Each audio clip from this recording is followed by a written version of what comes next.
Salam, selamat sore Bapak Ibu sekalian yang terkasih dalam nama Tuhan Yesus. Kembali kita berjumpa untuk mendengarkan bagian firman Tuhan yang terambil di dalam perjanjian baru, yaitu Roma pasal 8 ayat 31 sampai dengan 39. Sebelum kita membaca merenungkannya, mari kita berdoa. Segala puji, syukur, dan hormat kami datang padamu Bapa di sorga, sebab Engkau Allah yang kami sembah dan kami sapa di dalam nama Yesus Kristus. Kami siapkan hati kami untuk mau mendengarkan bagian firman-Mu. Oleh sebab itu kami mohon Roh Kudus memimpin menuntun kami, sehingga apa yang kami sampaikan bukan karena kemampuan dan kebolehan kami, tapi karena kuasa dan kebenaran firman Tuhan terjadi. Di dalam nama Yesus kami berdoa. Amin. Kita akan baca bersama di dalam firman Tuhan Roma pasal 8 ayat 31 sampai dengan 39. Demikian bunyinya. Keyakinan iman. Sebab itu apakah yang akan kita katakan tentang semuanya itu? Jika Allah di pihak kita, siapakah yang akan melawan kita? Ia yang tidak menyayangkan anaknya sendiri, tetapi yang menyerahkannya bagi kita semua, bagaimanakah mungkin Ia tidak mengaruniakan segala sesuatu kepada kita bersama-sama dengan Dia?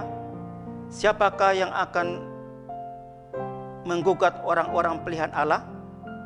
Allah yang benarkan mereka. Siapakah yang akan menghukum mereka? Kristus Yesus yang telah mati, bahkan lebih lagi yang telah bangkit, yang juga duduk di sebelah kanan Allah, yang malah menjadi pembela bagi kita. Siapakah yang akan memisahkan kita dari kasih Kristus? Penindasan atau kesesakan atau penganiayaan atau kelaparan atau ketelanjangan atau bahaya atau pedang. Seperti ada tertulis, oleh karena Engkau kami ada dalam bahaya maut sepanjang hari. Kami telah dianggap sebagai domba-domba sembelihan. Tetapi dalam semuanya itu kita lebih daripada orang-orang pemenang, oleh Dia yang telah mengasihi kita. Sebab aku yakin bahwa baik maut maupun hidup, baik malaikat maupun pemerintah-pemerintah, baik yang ada sekarang maupun yang akan datang, atau kuasa-kuasa, baik yang di atas maupun yang di bawah, ataupun sesuatu makhluk lain, tidak akan dapat memisahkan kita dari kasih Allah yang ada dalam Kristus Yesus Tuhan kita. Bapak Ibu Saudaraku yang terkasih di dalam nama Tuhan Yesus Kristus, sore hari ini kita akan belajar bersama bagaimana kita menjadi umat pemenang. Kita tahu dalam setiap pertandingan atau perlombaan pasti ada yang menang dan ada yang kalah. Yang menang pasti bersukacita dan bergembira. Sementara bagi yang kalah itu penuh tangis dan penyesalan yang mendalam. Sambil berusaha untuk membalas kembali jika ada pertandingan atau perlombaan yang sama pada waktu berikutnya. Lalu bagaimana dengan orang percaya kepada Tuhan? Di manakah posisinya? Menang atau kalah? Rasul Paulus tegaskan dan mengatakan di dalam renungan kita hari ini bahwa kita adalah umat pemenang oleh karena kasih Allah. Ketika kita melewati kuasa dosa, Dia sendiri yang bersama kita untuk menenangkan pertempuran melawan dosa. Kita memang melawan dosa karena kematian dan kebangkitan Yesus Kristus.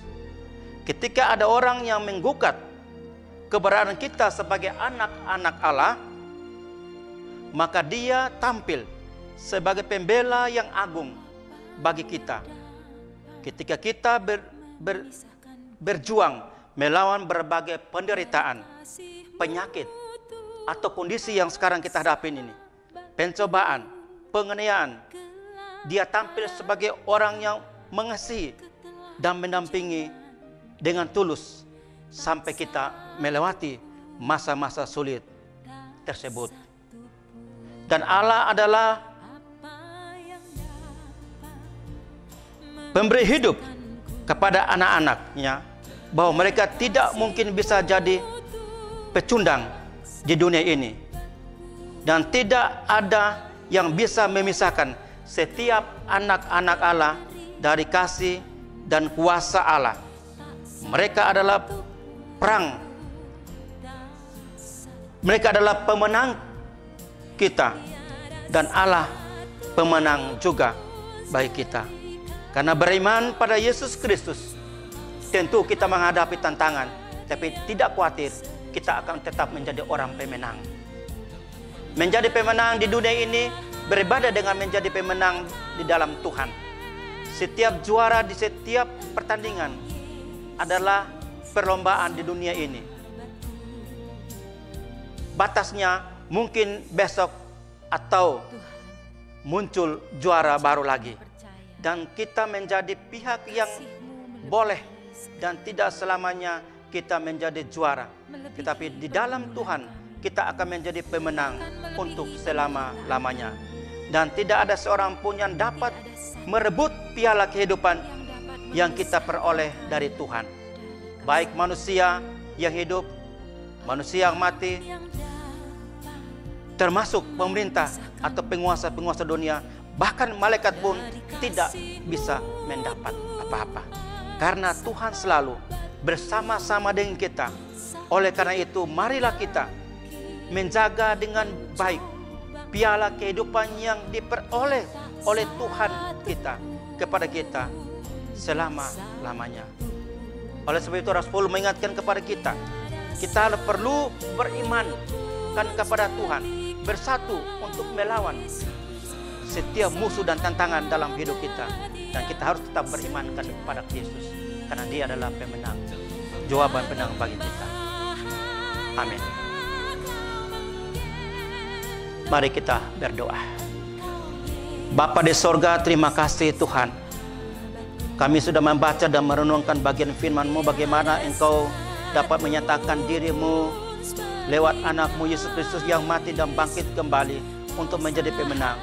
Dan setiap kami yang pengikut Yesus Kristus, kami disebut orang-orang menang dari atas dosa dan maut yang kami hadapi di dunia ini. Terima kasih Tuhan, kuatkan iman dan percaya kami, agar dalam hidup kami tetap beriman kepada Engkau di dalam Yesus Kristus, Tuhan dan Juru Selamat kami. Di dalam nama Yesus kami berdoa. Amin. Memisahkanku